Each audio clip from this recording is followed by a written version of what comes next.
Today, I'll show you how to show your company logo on Google Ads. Adding your company logo can make your ads look more professional and help people recognize your brand when they see your ad on Google. First, make sure your business is eligible to use logo assets.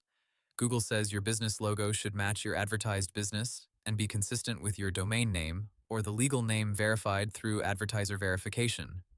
The logo should also be square in PNG or JPG format, with a minimum size of 128 by 128 pixels, and Google recommends 1200 by 1200 pixels for best quality.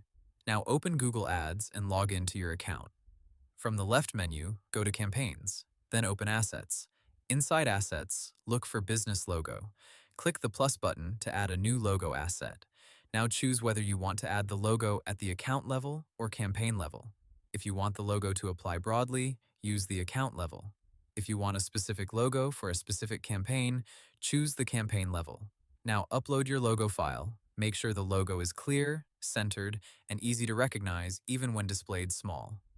Avoid using a logo that does not match your website or business name because Google may disapprove it. After uploading the logo, crop or adjust it if Google asks you to. Then click Save. Google Ads will review the logo before it can appear with your ads. Keep in mind that adding a logo does not guarantee it will show every time. Google decides when assets appear based on eligibility, ad quality, and the search result layout. And that's it. You've successfully added your company logo to Google Ads. Hope the tutorial was helpful. Subscribe to my channel and see you in the next video.